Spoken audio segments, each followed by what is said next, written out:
तो एक तरफ तो तमाम राजनीतिक दल चुनाव की तैयारियों में जुटे हैं, वहीं जनता को भी वोटिंग का इंतजार है। क्या है यूपी की जनता का मूड, इसके बारे में बात करते हैं।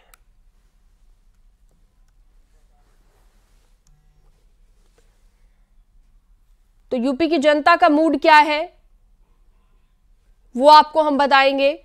और इस वक्त चुनावी हलचल बेहद तेज हो चुकी है।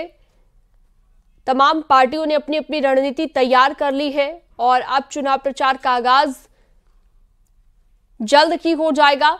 लेकिन उससे पहले आपको बता दें कि अभी यूपी की जनता का मूड क्या है वो जानना भी जरूरी हो जाता है, क्योंकि एक वोटर भी, एक मतदाता भी उत्साहित रहता है वोट करने को लेकर।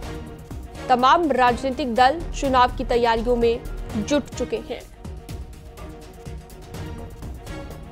और तैयारियों में बीजेपी सबसे आगे दिखाई दे रही है।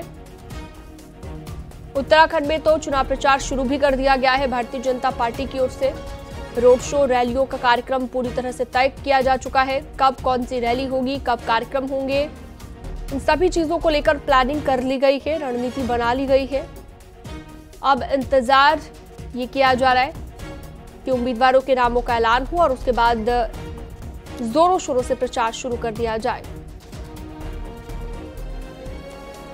चलिए सीधा रुख करते हैं हमारे सहयोगी लखनऊ से ऋषभमणि त्रिपाठी हमारे साथ जुड़ गए हैं। गाजियाबाद से अमित राणा और लखीमपुर खीरी से मनोज शर्मा और अलग अलग जगहों से हमारे सहयोगी हमारे साथ जुड़ेंगे। भदोही से दिनेश पटेल भी हमारे साथ जुड़ेंगे। सबसे पहले ऋषभमणि त्रिपाठी का रुख करेंगे। लखनऊ से, राजधानी से हमारे साथ जुड़े हुए हैं। ऋषभमणि, क्या कहता है राजधानी लखनऊ का मूड, जनता का मूड क्या है? वोटर भी उत्साहित रहते हैं लोकतंत्र के इस महापर्व में आहुति डालने के लिए। अभी थोड़ा बातचीत कीजिए, रिएक्शन लोगों का जानने की कोशिश कीजिए।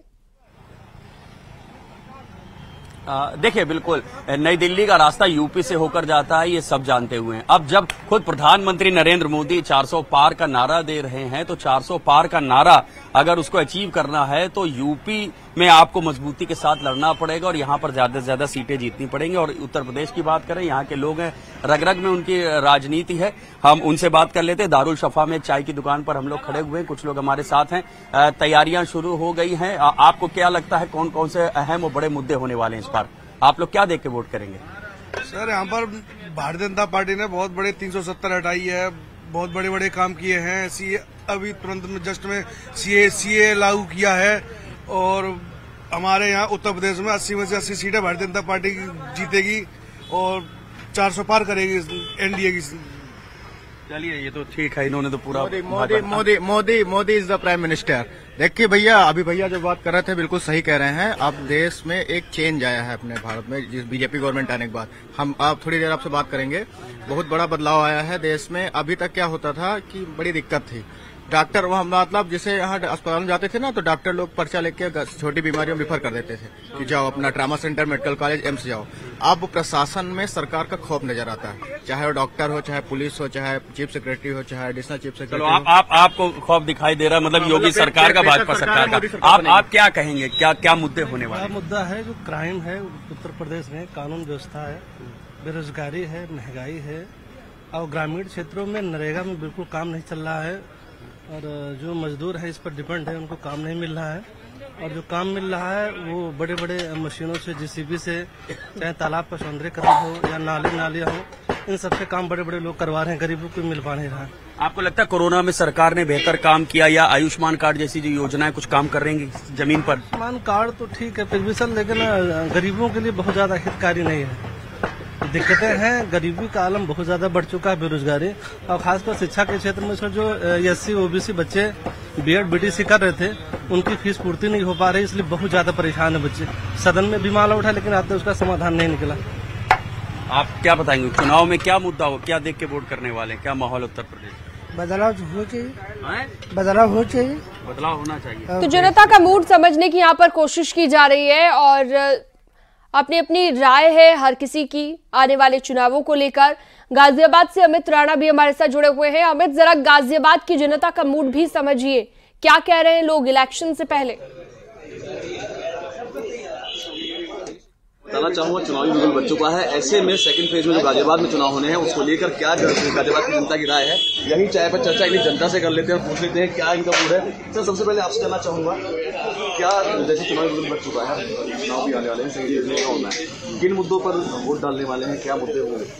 मेन मुद्दा जो है गाजियाबाद में, वो मेन मुद्दा है कि सांसद का टिकट जो है इस बार किसको मिलने वाला है। मेन चीज ये है कि हमेशा जो है यहाँ पे बाहर से पैरासूट से ला करके जो ला देते हैं प्रत्याशी, इस बार प्रत्याशी जो है हम लोगों की ये मानना है कि भाई प्रत्याशी जो है वो गाजियाबाद का लोकल होना चाहिए। आप मैं भी यही चाहता हूँ कि गाजियाबाद का प्रत्याशी होना चाहिए, जिससे हम उससे आपके मुद्दे क्या होंगे? मुद्दे यही है, मुद्दों पर वोट डालोगे? मुद्दे मेन इस मुद्दे पे वोट डालेंगे कि जैसा काम हो रहा है उससे और अच्छा हो। जितने ये हमारी मेट्रो रैपिड और बढ़ती जा रही है, योजनाएं आ रही हैं, रेलवे ट्रैक का सुधार हो रहा है, हाईवे बन रहे हैं, और ये मुद्दा लोकल का एक कॉम्बिनेशन और अच्छा हो जाए, लोकल का कॉम्बिनेशन हो जाए। कुछ और लोग मेरे साथ हैं, इनसे भी चाय पर चर्चा कर ही लेते हैं, क्या है इनकी राय, क्या इनका कहना है। सर, आपसे जानना चाहूंगा, क्या मुद्दे होंगे जिनको लेकर चुनाव में इस बार वोट करने वाले? अच्छा, मुद्दे कोई भी हो, कि भारतीय जनता पार्टी को वोट करना है। हाँ, मुद्दों की तो बात सबसे बड़ी गाजियाबाद का एक सुनियोजित शहर बनाने की बात थी, जो अनियोजित शहर बनता जा रहा है। सबसे बड़ी दिक्कत तो गाजियाबाद की आज ये है कि एक सुनियोजित शहर बनाने की प्रक्रिया हो, बिल्कुल सबसे बड़ी दिक्कत तो ऐसा है। तो जो तत्कालीन सरकार है या तत्कालीन जो यहाँ के नेता हैं उनसे खुश हैं आप? चलिए आगे बढ़ते हैं और लखीमपुर खीरी की भी बात कर लेते हैं। अमित, मैं लौटूंगी आपके पास। मनोज शर्मा लखीमपुर खीरी से जुड़े हुए हैं। मनोज, लखीमपुर खीरी में क्या कहती है जनता? इलेक्शन से पहले कितना एक्साइटेड है और क्या माहौल, क्या मूड दिख रहा है जनता का?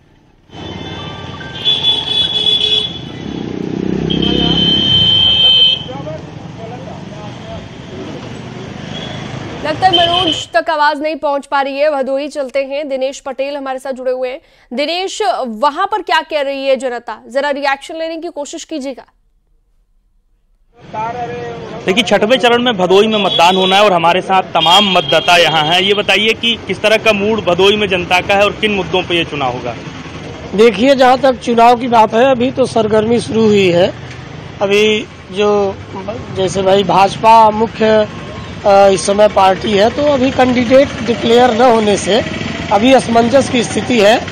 और इस बार के चुनाव में स्थानीय प्रत्याशी को जो है मतलब तरजीह देने के लिए एक जनता में चर्चा का विषय बना हुआ है कि इस मुद्दे को भी जो है मतलब जनता में एक मुद्दा बन सकता है कि स्थानीय प्रत्याशी को बनाया जाए। किन मुद्दों पर चुनाव होगा? इस बार 25 मई को छठवें चरण में चुनाव यहाँ होना है और यहाँ पर मेन मुद्दा हमारा विकास का है।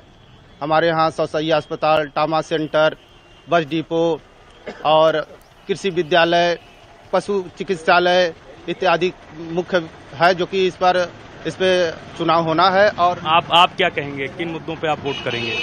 इस पे सब हर जगह विकास हो रहा है। विकास को देख करके सारा जनता सारी इस चुनाव के भाजपा के तरफ है। अच्छा, टीएमसी ने जो उम्मीदवार घोषित किया है उसको लेकर किस तरह का मूड बन रहा है? अभी तो बीजेपी बाकी है। बीजेपी को ही मिलेगा, टीएमसी को यहाँ से नकार दिया जाएगा, यही है। आप क्या कहेंगे, क्या मूड दिख रहा है भदोही में? टीएमसी के प्रत्याशी तो अच्छे हैं, लेकिन भाई उनके प्रत्याशी के चलते तो नहीं होगा। जो विकास करने वाले जो लोग हैं, पार्टी जो विकास करने वाली है बीजेपी जो है, वो अगर यदि उतारेगी अपनी यहाँ की किसी अच्छे कर्मठ प्रत्याशी को, तो सारी जनता उनको पसंद करेगी। अच्छा, बाहरी प्रत्याशी को लेकर भी बहुत चीजें चल रही हैं। जी, बाहरी प्रत्याशी, चूंकि अभी तक जो इतिहास रहा है कि प्रत्याशियों ने जो बाहर से आकर के यहाँ मतलब भाई जीते, वो जनता की अपेक्षाओं पर खरा नहीं उतर पाए। उनसे मिलने में, समस्याओं को कहने में, बताने में लोगों को बड़ी दिक्कत हुई।